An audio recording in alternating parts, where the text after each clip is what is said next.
tayo dito. Ito po yung papel ninyo ha. Pakita mo na lang ko doon. Opo, tawag kayo. Take out na ako. Take out na ako. Take out na. Take out na ako. Alis na rin. Kaya nga sir, bago natin park po na alamin natin sa Ramon. 2 minutes na lang siguro. Tempo ako sir. Naman tayo work na. Nilang gisna, ang kinagisna nilang dati, pwede tayo magparada kung saan saan.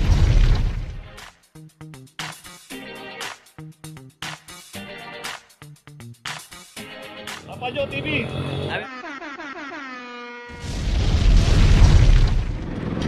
Location natin Santol Street, corner Ramon Magsaysay. At dito may isang Hyundai Accent.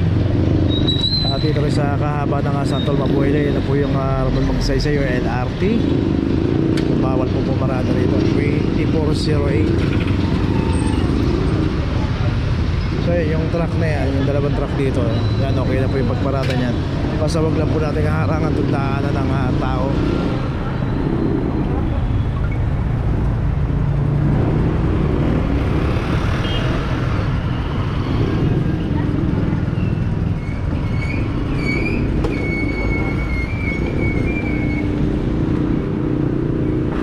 Okay, lalagay na yung notice doon. Tuloy na po tayo.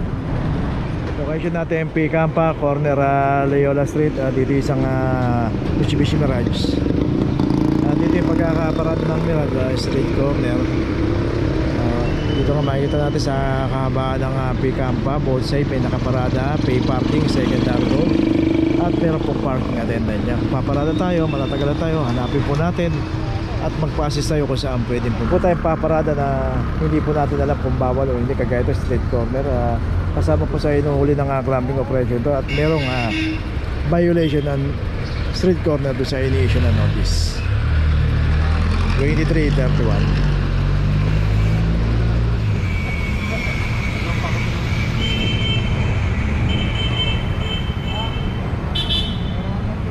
Okay, itong Mirage meron ng notice din na tayo.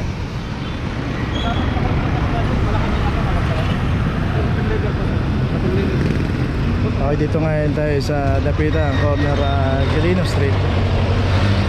Dito isang Honda City ang naklam 2323. Ano kaya yun? Engagement na kami. Saan niyo po yan dyan sa Central Marketing Funding po? Bahala pa namin, kailangan nyo nyo siya. Tawag tayo na lalo mga sir. Hindi namin kayo pwede pagbigyan dahil marami ko kami nakapagpita araw-araw. Kumain lang kami. So, kung ito mga kalye dyan, may free parking dyan. Yung parking. Dito sa may kabaan. Hindi naman kayo naman si Wilson. Dito tawag naman. Wag lang mo dito sir. Wag lang mo tayo dito. Ito po yung papel ninyo ha. Pakita mo na lang ko doon. Opo, tawag kayo Paano sir. mo nakapunta doon eh? Nakaklang ko na yung ano. Sige na lang kayo sir. Hindi talaga namin kayo mapagbibigyan dito sir. Kami magkakaroon ng problema rito. Dito naman ah. So ayun, naipaliwanag naman kay sir yung dahilan. So wag dito, doon kayo magpaliwanag sa office. Bahala na sila magdesisyon yan. Okay, tuloy na po tayo. Okay, dito ngayon tayo sa Piña Street. Ayan, papuntang Santol. Dito may isang taxi rin ito. Wala rin driver to. Dito naklam na rin. Ito may klam na 2337. Dito rin sa kahabaan ng Piña Street, papunta ng Mindanao Avenue. Dito pinapanatili po ng barangay na zero obstruction. Nakita natin mga bahay dito, ang lalaki ng mga garahe. So dapat pagka pumarada tayo, pasok agad sa garahe. Pero itong isang taxi dito, inabutan pa rin, walang driver. Ayun, meron na rin notice. Tuloy na po tayo. Location natin T. Alonso Street, corner Kipua Street. Title. Dito isang Montero yung naklam dito. Dito palitan po yung parking dito. MWF TTH dito sa kabila. So dito bawal tong side na to. Kaya yung mga nakaparada rito, dito lang pwedeng pumarada. So isang Stargazer, meron natong driver.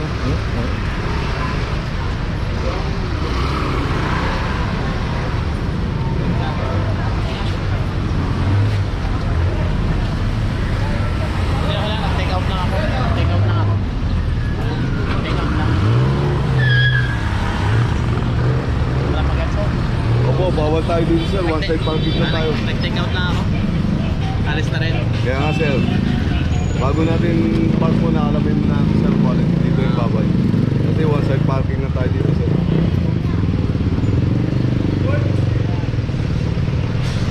Saan So, doon dito nga, kita natin yung sikip ng Tia Alonso. Tapos ang dami pong naka-obstruct dito, mga nagtitinda, pati mga naka-illegal parking dito na kahit bawal na pumarada rito. City Hall mismo. Bilis na. O kakakapasok ko lang eh. Nalunter lang ako. Tapos sa kabila sir, dito natin sa Kakapark dito. Wala pang segundo. 2 minutes lang siguro. tempo ako sir. Naman tayo one side parking.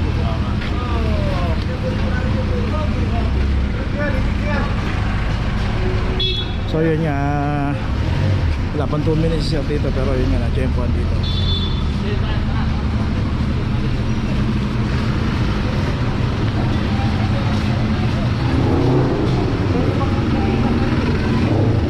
So kasi alam naman nilang bawal dito. Ewan ko ba, ba't kailangan pa paradahan, kailangan pa sabihan, kailangan panlapitan. Nakita natin bawal, huwag tayo pumarada. Pwede naman pumarada sa kabila, doon tayo mag-park. Okay, tuloy na po tayo. Yan po yung sikip ng Tia Alonso.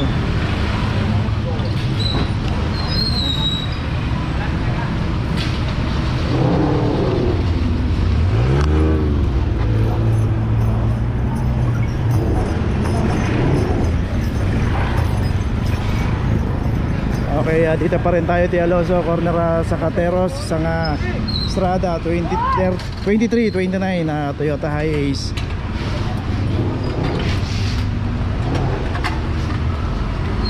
$24.13. So dalawa pa yung naklam dito.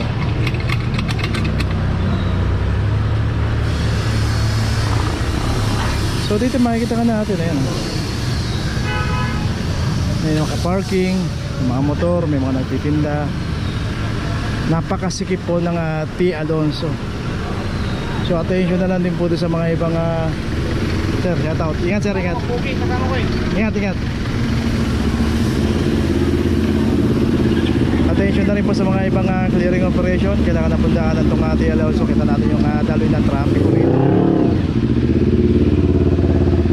So pati na rin po sa mga barangay na nakakasakop dito. Sana panatilihin po natin yung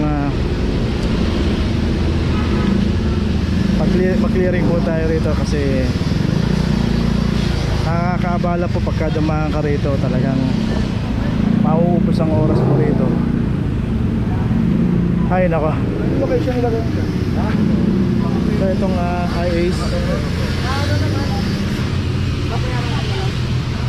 Opisina ho yung binabayaran sir. Ayan. Diyan ako, Central Market po. Diyan lang naman ako sa Aloy. Sinabi ko rin naman sa nagbabantay. Pero naman kami. Dito dapat kayo kaliwa Oo po. nga po. Nag-uusap nga ako sa kami. Dito lang naman naman ako. Pupuntahan niyo po yan doon sir. Hindi lang ho kayo naka-class dito. Hindi, kung ano paano po ako yan. lang doon. Hindi ho, kailangan ho dadaan ho kayo doon. Bihira naman kami. Yun ang anong oras pa nandun? Kahit anong oras ho, pwede ho kayo pumunta ron. Dali na lang ang amin yan. Ha? Yan, wala kami sasakyan pupunta doon. Hindi mo po kumito kayo sir. Tawag ho kayo sa telepono kung doon na lang ho kayo makiusap po. Sa Anong number? cellphone number. Doon po sa ano yung papel mo. So yun, problema niya yung masasakyan. Gusto niya gamitin niya pa yung sasakyan niya kahit nakaklamp. Ano ibig sabihin, tatanggalin. So yun po, pagka ganun po, pumarada na lang po tayo sa tamang parada. Ito, ulitin po natin, dito lang pwedeng pumarada sa side na to. Palitan po kasi yan, kaya pagka ganun po, kung magtanong po tayo, pwede naman magtanong kung hindi natin alam.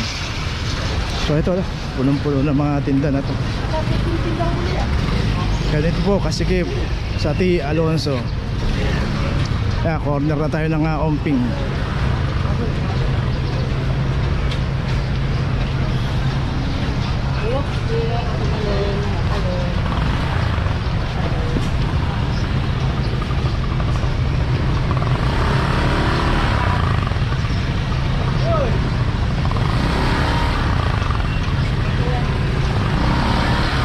So ultimo yung mga naglalakad dito, hirap na rin.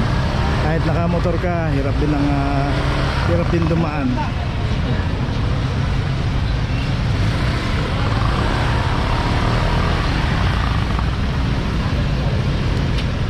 Okay, tuloy na po tayo sa pinakamasikip na kalsada ng T. Alonso. May corner La Torre Street. Dito isang Toyota Avanza. Dito rin naman sa kahabaan ng Masangkay, makikita nga natin dito yan, may mga pay parking po rito yan, side na yan. Dito yung pinaradahan nitong isang Avanza. Complaint na ng isang PA kasi hindi po nagbabayad ng parking, kaya always pagka pumaparada tayo sa mga pay parking, magbayad po tayo. 2414.